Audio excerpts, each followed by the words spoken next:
Assalamualaikum warahmatullahi wabarakatuh. Apa kabar semuanya? Baiklah, pada kesempatan kali ini kita akan mempelajari tentang pelaksanaan khutbah, tabligh, dan dakwah di masyarakat. Sebelum pembelajaran kita mulai, marilah kita membaca doa terlebih dahulu. Membaca doa, mulai. Selesai.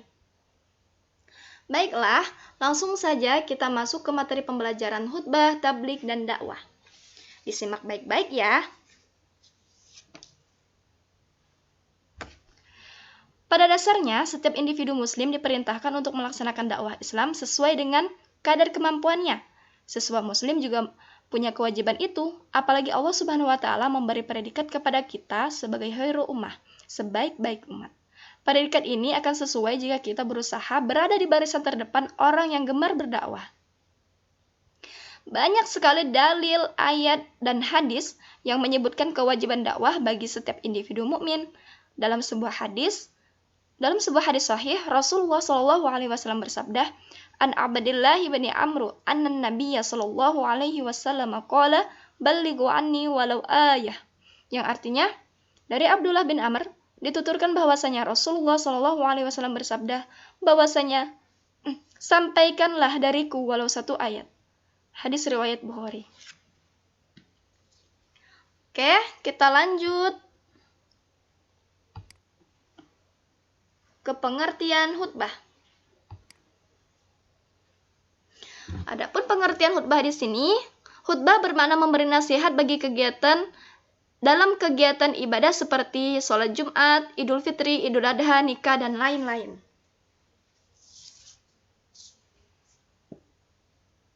Khutbah masuk pada aktivitas ibadah, maka khutbah tidak mungkin bisa ditinggalkan karena akan membatalkan rangkaian aktivitas ibadah.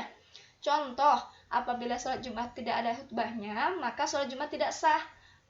Apabila wukuf di Arafah tidak ada khutbahnya, maka wukufnya tidak sah. Khutbah memiliki kedudukan yang tinggi dan agung dalam syariat Islam, sehingga sepantasnya seorang khatib melakukan tugasnya dengan sebaik-baiknya. Tidak sesat dan tidak menyesatkan orang lain. Adapun rukun khutbah di sini yang pertama ialah membaca hamdalah, yang kedua membaca syahadatain, yang ketiga membaca salawat, yang keempat berwasiat takwa, yang kelima membaca ayat Al-Quran pada salah satu khutbah, yang keenam berdoa pada khutbah kedua. Selanjutnya syarat khatib yang pertama ialah Islam, yang kedua balik, yang ketiga berakal sehat, yang keempat mengetahui ilmu agama.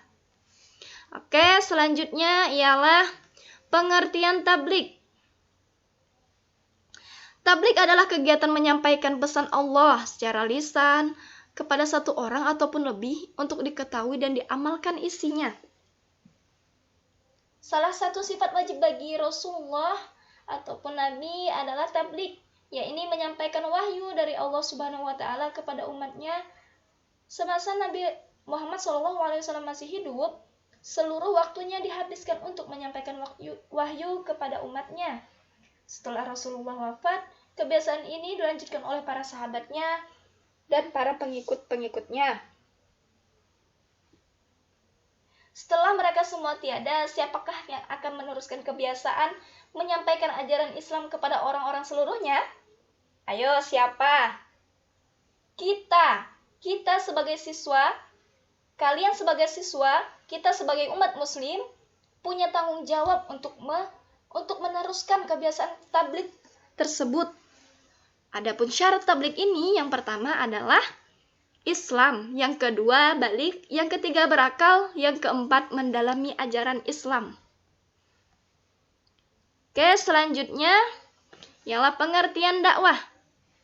Dakwah berarti memanggil, menyeru, mengajak pada sesuatu. Menurut istilah, dakwah adalah kegiatan mengajak seseorang ataupun lebih kepada jalan Allah secara lisan atau perbuatan, yang disebut dengan dakwah bil lisan dan dakwah bil hal. Sebagian ulama ada yang menyebutkan dakwah ini hukumnya fardu kifayah, kewajiban kolektif. Sebagian yang lainnya menyatakan bahwa dakwah ini adalah fardu ain. Meski begitu, Rasulullah SAW tetap mengajarkan agar seorang muslim selalu menyeru pada jalan kebenaran ataupun jalan kebaikan dengan cara-cara yang baik.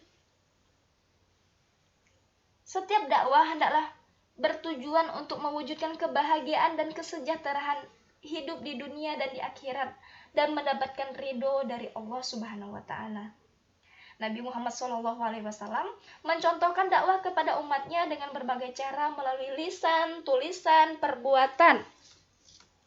Adapun syarat dai di sini yang pertama ialah Islam, yang kedua balik, yang ketiga berakal, yang keempat memahami ajaran Islam. Oke, kita masuk ke dalil tentang dakwah ini.